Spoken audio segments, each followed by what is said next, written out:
aku yakin bahwa tiap orang kayak cara learningnya beda-beda. Jadi ya buat aku sih, aku harus gambar 15 jam setahun supaya aku bisa sekarang gini. Mungkin bagi orang lain nggak perlu, aku nggak ngerti.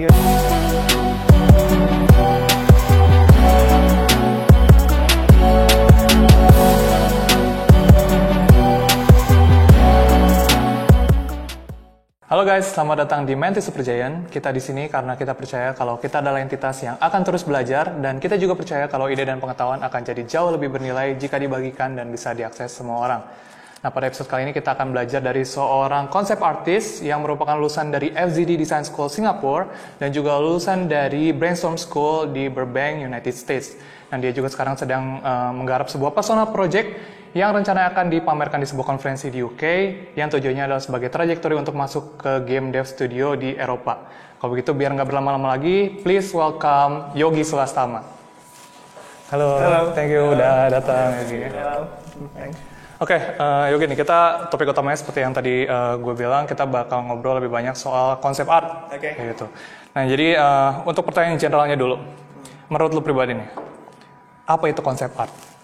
Apa ya, jadi bagiku personally konsep art itu lebih ke role ya, jadi dimana kita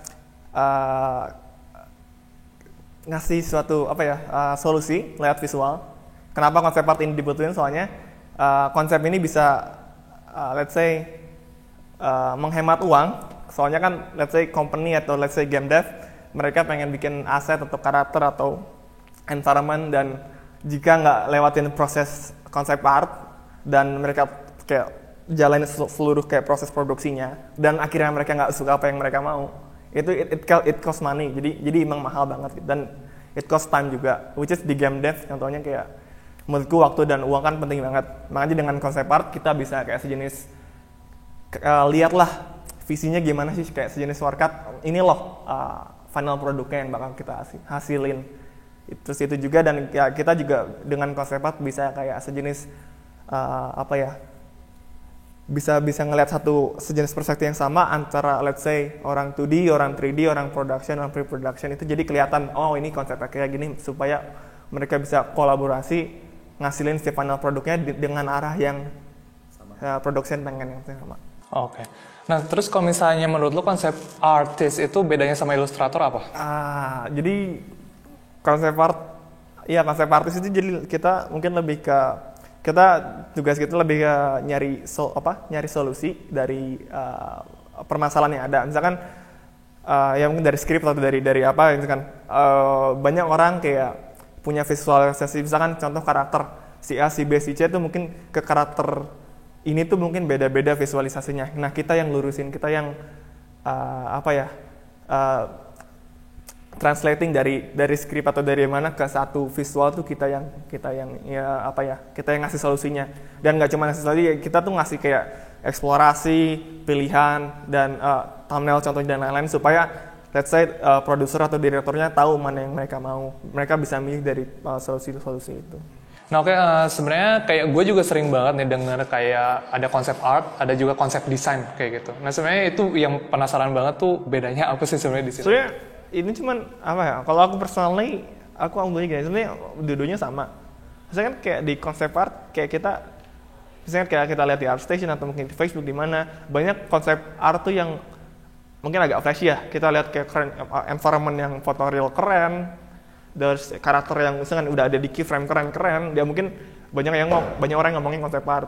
Sebenarnya sama aja sih, konsep desain juga sama, soalnya kan proses dari environment yang keren dan karakter yang keren itu kan dari let's say dari thumbnail, dari proses pemilihan lah karakter, nggak langsung si karakter itu emang dari awal udah di planning, itu enggak. Dan desain itu lebih ke ya kita ngasih solusi dari misalkan problem, kita punya karakter nih, cuman kita nggak tahu visualnya gimana. Ya kita desain proses si karakter A ini bakal jadi gimana. Mungkin di hasil akhirnya ketika karakternya di shot di keyframe atau di environment, ya ini mungkin konsep artnya deh. Itu banyak. Ya cuman sejenis kayak sinonim lah kalau aku bilang. Sebenarnya kalau ya desain lebih ke proses thumbnail dan eksplorasi gitu ya, cari solusi A B C D, thumbnail berapa belas banyaknya. Kalau ya konsep art sebenarnya mungkin kayak flashy stuff yang ada di Facebook, di ArtStation, sebenarnya sama sih. Ya buat aku ya, soalnya sama ya. Nah, itu kenapa lu memilih kayak gue pengen lebih ke ranah konsep art nih dibanding kayak ilustrasi gitu misalnya. Oke. Soalnya aku sendiri jujur passionku tuh lebih ke world building. Aku pengen, let's say aku pengen bikin karakter atau bikin mobil atau bikin apapun objek apapun yang bisa support atau related sama story yang aku pengen capai gitu. Dan ya aku seru aja kayak world building. Ya bagiku sih mungkin udah passionku ya. Jadi bener-bener fun aja. Soalnya kalau ya ilustrasi juga oke, fun gitu. Kayak kita pakai ilustrasi akhirnya gitu ya. Kayak kita rendering karakternya ya ilustrasi juga. Cuman desain prosesnya aku pengen, soalnya kan desain proses ada limitasi, ada direction. Terus juga kan kita juga kayak audience juga, misalkan kayak desainnya harus gimana itu. Dan ya aku enjoy aja. Kayak lebih enjoy ke exploration proses, desain prosesnya daripada ilustrasinya. Nah, untuk orang yang udah cukup lama juga di dunia konsep art gitu, kalau menurut lo pribadi tuh sebenarnya perkembangan konsep art di Indonesia tuh ke depannya bakal kayak gimana kira-kira? Ya semoga banyak, ya aku juga banyak ngobrol sama teman-teman di sana juga, semoga kita punya ekosistem sendiri lah, di mana kita punya developer sendiri dan kita juga ada supporternya, kayak audiensnya udah mau support kita. Ya di mana ntar di situ ya kita bisa bikin franchise kan based on local konten lah atau apalah, jadi ya punya ekosistem sendiri lah istilahnya, punya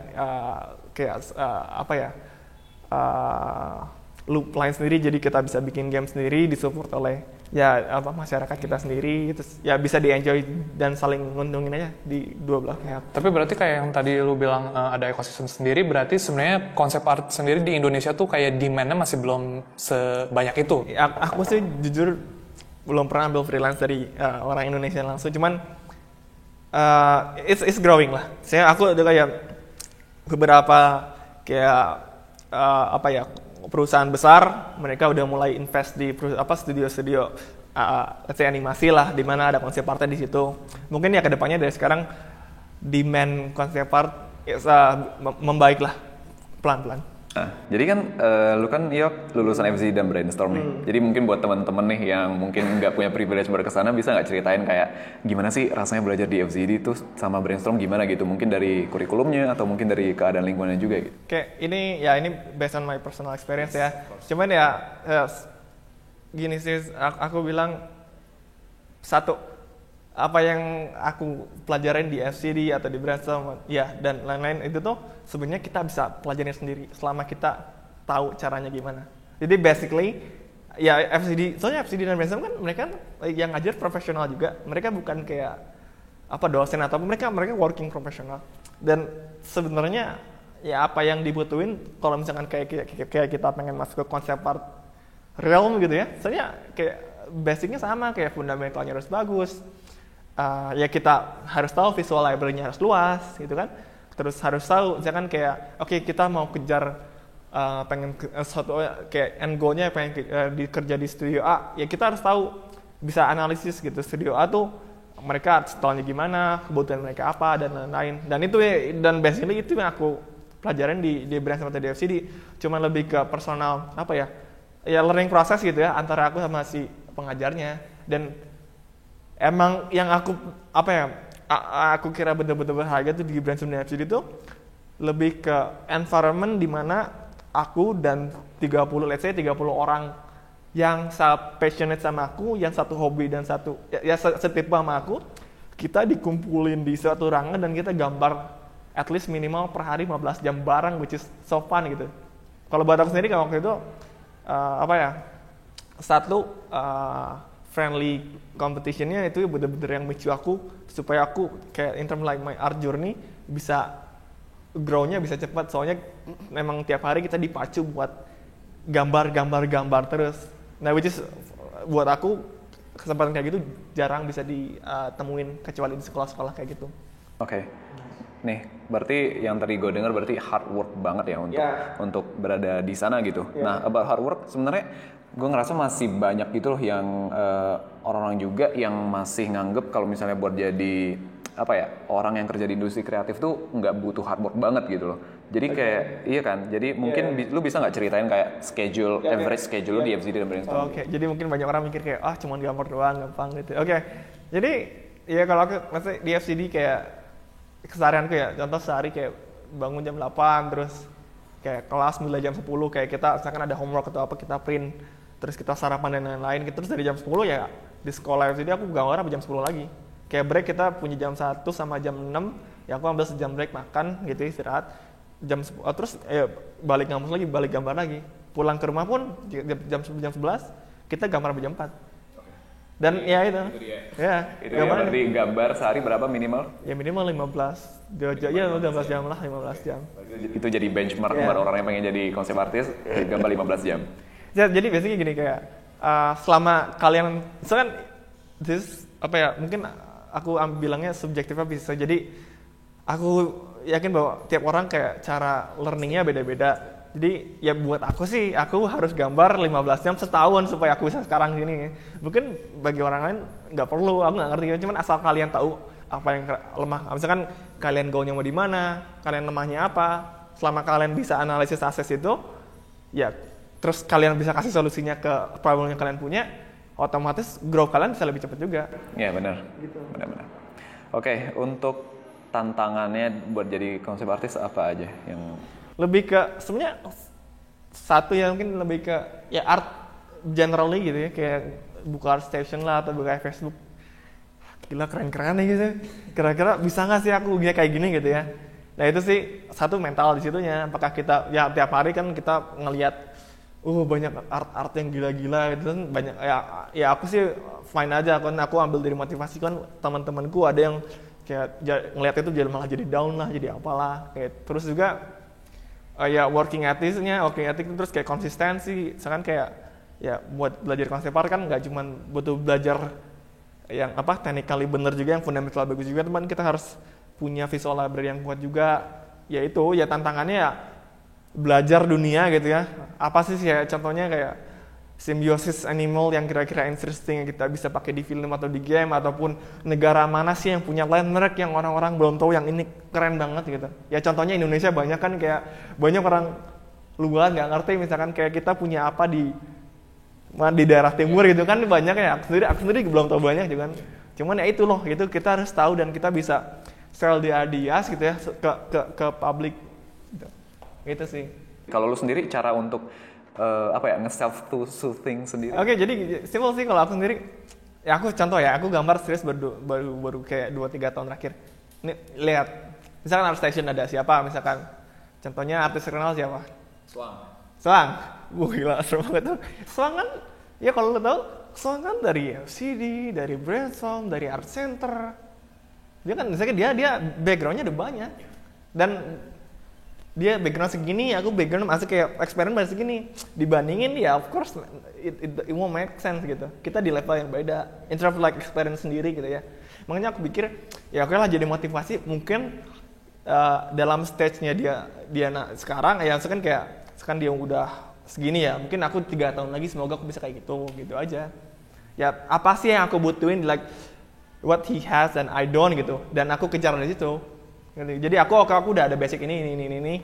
Oh dia udah ini. Ya aku bandingin diriku sama dia. Kira-kira apa yang aku masih lacking supaya makanya kenapa aku belum bisa kayak dia? Apakah kurang study, kurang belajar 3D atau kurang ya apalah itu gitu. Nah kita bisa analisis ke diri sendiri.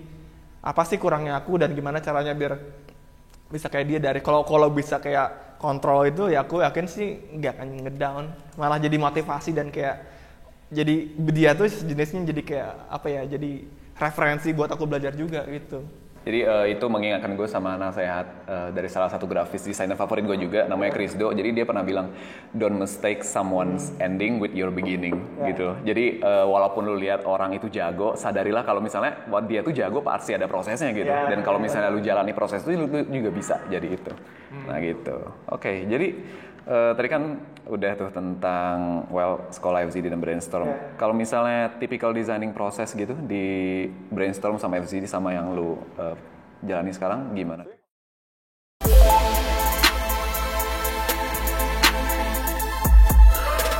Balik lagi tadi, kayak satu punya goal.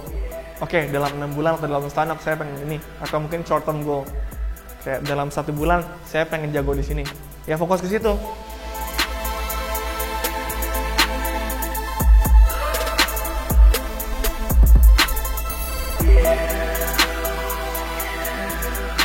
Hey, what is up Super Giants? Balik lagi bareng gue Bima. Dan buat teman-teman yang suka sama konten kita dan pengen nge-support MSG, kalian bisa banget nih dengan cara beli kaos-kaos kita. Klik aja link pemesanannya yang udah kita siapin di description. Dan terus pemesanan bisa kalian baca di sana juga. Thank you and keep on being Super Giant. Bye-bye.